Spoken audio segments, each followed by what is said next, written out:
দর্শক, এই বিষয়ে আরো জানাতে লালমনিরহাট থেকে যুক্ত হচ্ছেন সহকর্মী তন্ময় আহমেদ নয়ন। নয়ন নয়ন জানাবেন যে তিস্তার পানি বাড়ার সর্বশেষ কি কি তথ্য আপনার কাছে রয়েছে এবং বাসিন্দাদের জনদুর্ভোগ কেমন দেখছেন?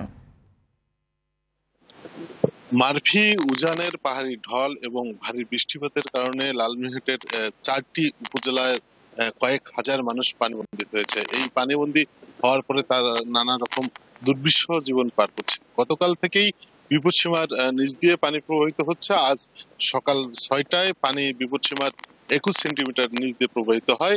সর্বশেষ সকাল 9টায় বিপদসীমার 20 সেন্টিমিটার নিচ দিয়ে প্রবাহিত হচ্ছে পানি।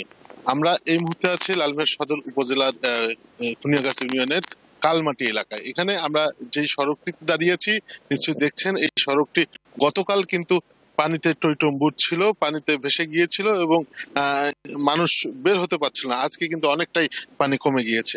আপনারা দেখতে পাচ্ছেন যে আমার পিছনে যে বাড়িগুলো আছে, এই বাড়িঘরগুলো কিন্তু পানি এখনো যায়নি, তবে আস্তে আস্তে পানি কমছে। আমরা পানি উন্নয়ন বোর্ডের সঙ্গে কথা বলেছি, আগামী 48 ঘন্টা দেশে এবং উজানে ভারী বৃষ্টিপাত হলে বিপদসীমা বরাবর এবং বিপদসীমার উপর দিয়েও পানি প্রবাহিত হতে পারে। এইদিকে আমরা জেলা প্রশাসনের সঙ্গে কথা বলেছি।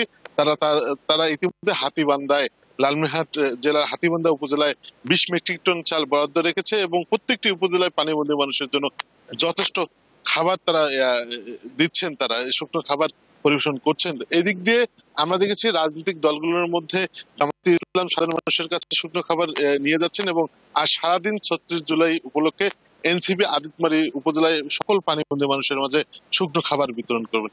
এই ছিল লালমনিরহাট থেকে বন্যার সর্বশেষ পরিস্থিতি। মারফি, ধন্যবাদ আপনাকে।